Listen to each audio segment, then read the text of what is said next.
তোমরা নিশ্চয়ই আমাকে দেখেই বুঝতে পারছো যে আমি কোথাও একটা যাচ্ছি। হ্যাঁ, তোমরা ঠিকই ধরেছো।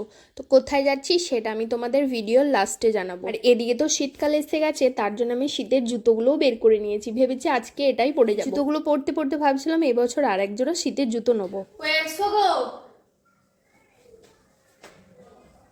12টা বেজে গেল। হ্যাঁ হ্যাঁ, দুটোই নিয়ে নিচ্ছি।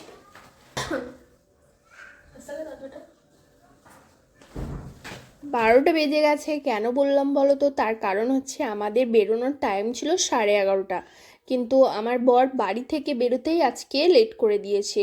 প্রায় আমরা 12:10-20 বাড়ি থেকে বেরিয়েছি। বেরোনোর সময় আমার বর এমন একটা কথা বললো যার কারণে আমার মাথাটাই গরম হয়ে গেল।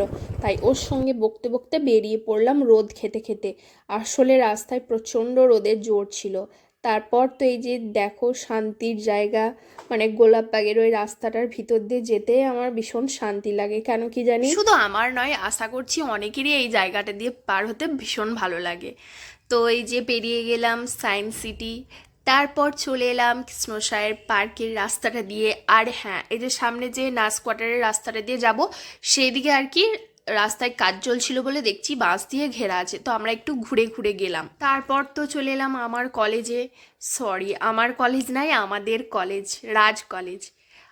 আর এই জায়গাটা দিয়ে পেরোলে তো বুকের ভেতরটা একদম চিনচিন করে ওঠে, মনে হয় আবার পুরোনো দিনগুলোতে ফিরে যাই। তারপর ফাইনালি আমি আমার লোকেশনে পৌঁছে গেলাম। আর আমার লোকেশন ছিল খোসবাগান।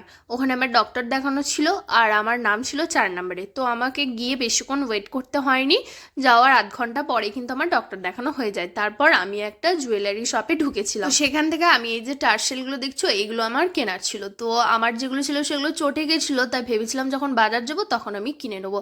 তো এগুলোকে কিনে নিই আর তারপর সোজা চলে আসি বাড়ির পথে। এসে দেখছি বাবা গেট তো পড়ে আছে, আর এখানে আমাকে আধ ঘন্টা ওয়েট করতে হয়। যাবার সময় গেট ফাঁকা ছিল তাই কোনো প্রবলেম হয়নি, কিন্তু আসার সময় আধ ঘন্টা ওয়েট করতে হয়েছিল। তারপর বাড়ি এসেই প্রচণ্ড খিদে পেয়ে গিয়েছিল, তো ভাত টাত খেয়ে নিয়ে এবার আমার ওষুধ খাওয়ার ছিল। তো ওষুধটাকেও এবার খেয়ে নিলাম। আবার ওষুধ খেতে হবে এটা ভেবেই কেমন লাগছিল, কিন্তু যাই হোক খেতে তো হবে। তো ওষুধ খাওয়া কমপ্লিট হয়ে গেলে তারপর আরাম করে একটা বালিশ নিয়ে আমি শুয়ে পড়ি। তো গাইস চলো এবার বাই, আমি এবার একটু আরাম করে ঘুমিয়ে পড়ি।